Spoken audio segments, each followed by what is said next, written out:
de António Salles, faz favor. Muito obrigado, Sr. Presidente. Cumprimentar o professor Jorge Simões e a professora Isabel Loureiro.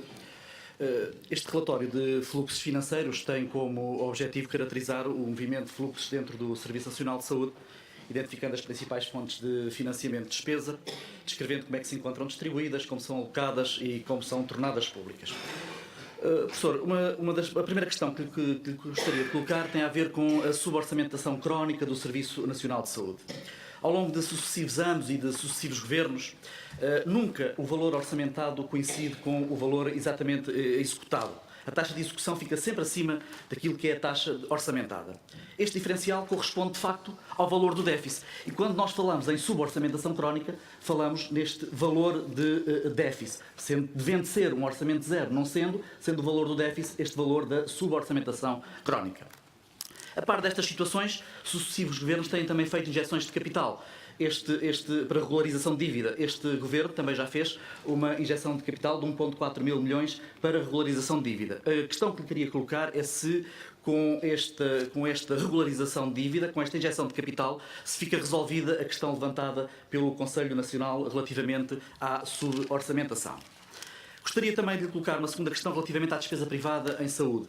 Os portugueses despendem ainda, pagam de seu bolso uma percentagem muito elevada das despesas de saúde, nomeadamente no que diz respeito à comparticipação em medicamentos.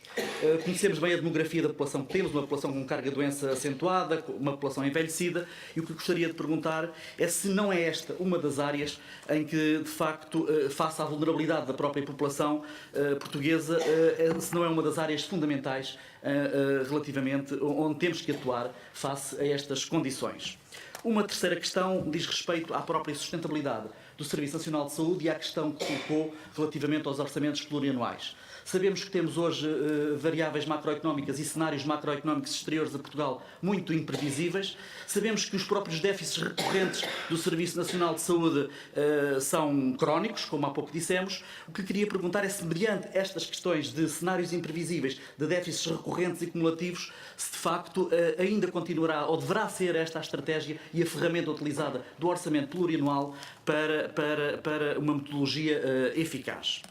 Uma outra questão que também já foi levantada diz respeito à fatia da despesa, da grande fatia da despesa corrente do Serviço Nacional de Saúde em cuidados curativos, em que os hospitais representam cerca de 57%.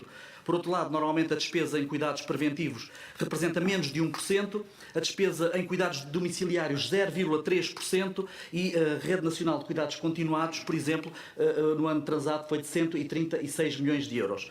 Ou seja, qual é que acha que era o valor desejável, se os 3% da União Europeia relativamente aos cuidados preventivos e também, nomeadamente na área da medicina, dos cuidados primários, dos cuidados continuados, se não deveríamos ter um olhar diferente para estes desafios de futuro? Uma outra questão tem a ver com uma notícia na passada segunda-feira do Jornal de Notícias relativamente à hospitalização domiciliária. De facto, sabemos que a hospitalização domiciliária, com critérios de inclusão, claro, pode representar um maior conforto para os doentes, pode representar uma maior economia de esforço para a própria economia nacional. O que gostaria de saber é o que pensa sobre esta nova fórmula e sobre este novo registro, também como desafio de futuro.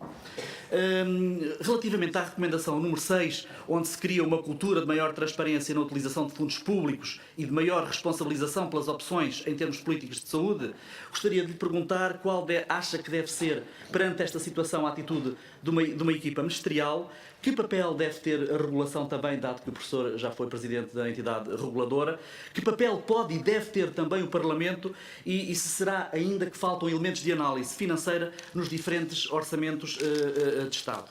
Por último, relativamente à questão da saúde oral, que sabemos que sofreu grandes constrangimentos no Serviço Nacional de Saúde. Foi sempre em governos socialistas, primeiro com o cheque dentista, agora com a colocação de médicos dentistas nos centros de saúde, que centenas de milhares de crianças portuguesas, desde logo mais desfavorecidas, tiveram a oportunidade de tratar da sua boca. A pergunta é se entende que o atual programa de saúde oral se encontra bem estruturado a permitir a estas crianças terem igualdade de acesso relativamente a esta matéria. Muito obrigado.